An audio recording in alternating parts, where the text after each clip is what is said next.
katawan, angay natong ampingan.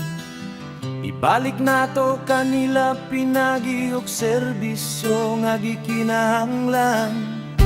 Maghimo ta og balaod nga makayo sa katawan.